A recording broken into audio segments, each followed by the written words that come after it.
Next देख लेते हैं।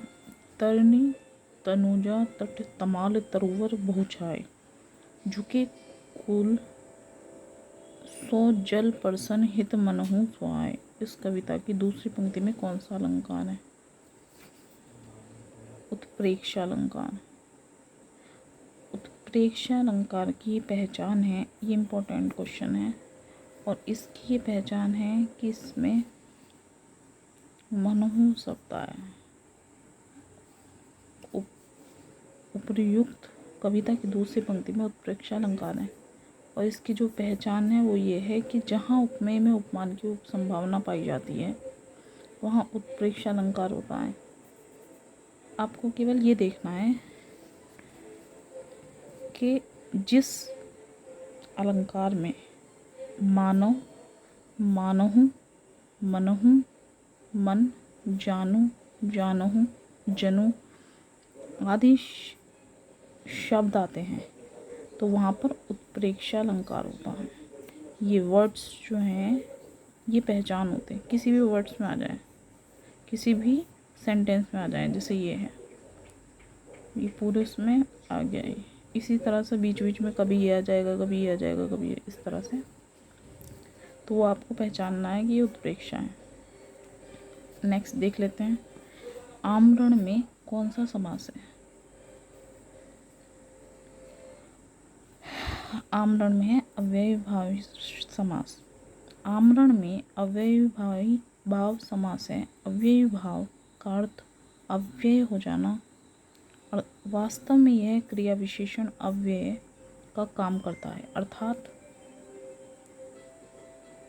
क्रिया की विशेषता बताता है। इसमें पहला पद उपसर्ग आदि का प्रत्यय होता है और वही प्रधान होता है।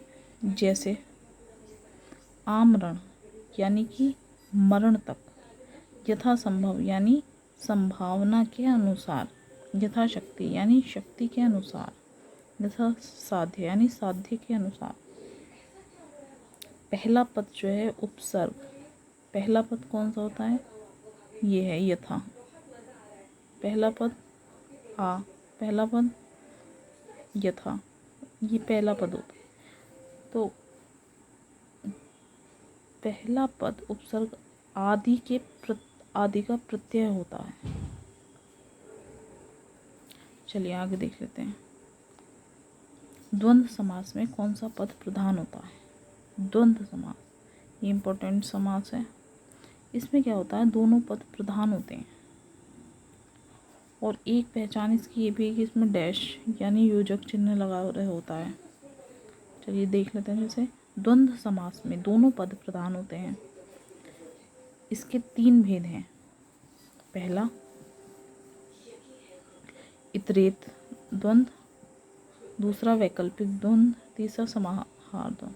इतना पूछा नहीं जाता वैसे, आपको केवल ये पता करना है कि द्वंद्व, आपको ये दे दिया जाएगा कि इस वर्ड में कौन सा समास है, बस इतना, यहाँ तक, ज़्यादा नहीं पूछेगा, ये ज़्यादा डीपली नहीं पूछेगा।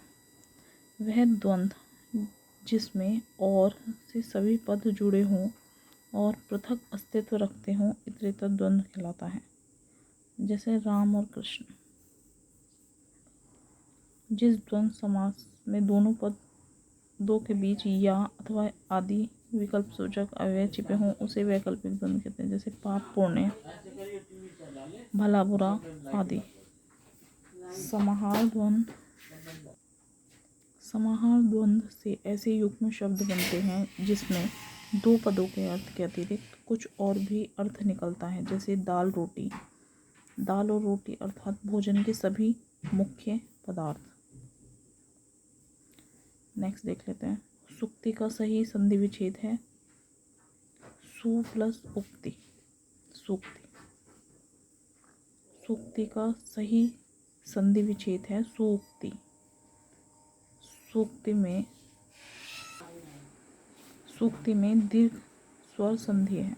इस संधि के नियमानुसार यदि ए, आ, ई, उ, और री के बाद समान स्वर ह्रस्व या दीर्घ आने पर दोनों मिलकर क्रमशः आ, ई और री हो जाते हैं। इसके कुछ अन्य उदाहरण इस प्रकार हैं। अन्नाभाव, वधूर्मी, धातुर्म आदि।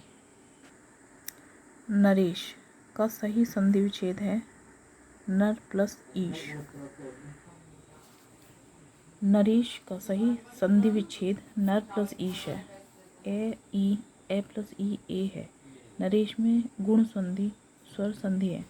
इसके नियमानुसार यदि ए या आ के बाद ई या बड़ी ई, ऊ या ऊ और री स्वर आए तो दोनों मिलकर क्रमशः ई, ओ और अर हो जाता है।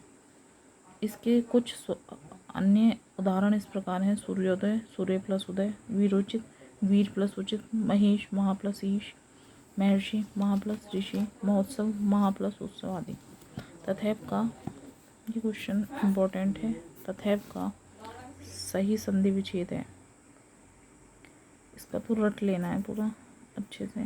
तथा प्लस एव, तथैव का सही संधि विच्छेद तथा प्लस एव, आ प्लस ए है। इसमें वृद्धि स्वर संधि है। वृद्धि संधि के नियमानुसार ए या आ के बाद ए या ए आए तो दोनों मिलकर ए अथवा ए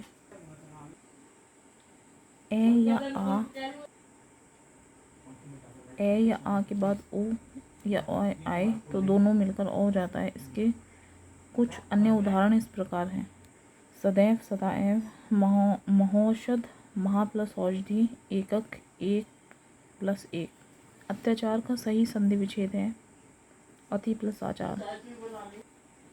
अत्याचार का सही संधि विच्छेद अति प्लस आचार, ई प्लस आ यह है। इसमें यण संधि है। इस संधि के नियमानुसार ई, बड़ी ई, ऊ, छोटा ऊ और री के बाद कोई भिन्न स्वर आए तो ई का यू, ऊ का व और री का र हो जाता है। जैसे कि अत्युक्ति, अति प्लस उक्ति, अत्यधिक, अति प्लस अधिक, प्रत्यारोपण, प्रति प्लस आरोपण आदि। नाविक का सही संधि विच्छेद है नौ प्लस इक यानी नाविक। नाविक का सही संधि विच्छेद नौ प्लस इक, ओ प्लस ई व है। इसमें अयादि स्वर संधि है। इस संधि के नियमानुसार यदि ए ओ के बाद कोई भिन्न स्वर आए तो ए का अय, ए का आय, ओ का अब तथा ओ का आव हो जाता है। पावन, पोअन। नायक का नयक, नयन का नेअन।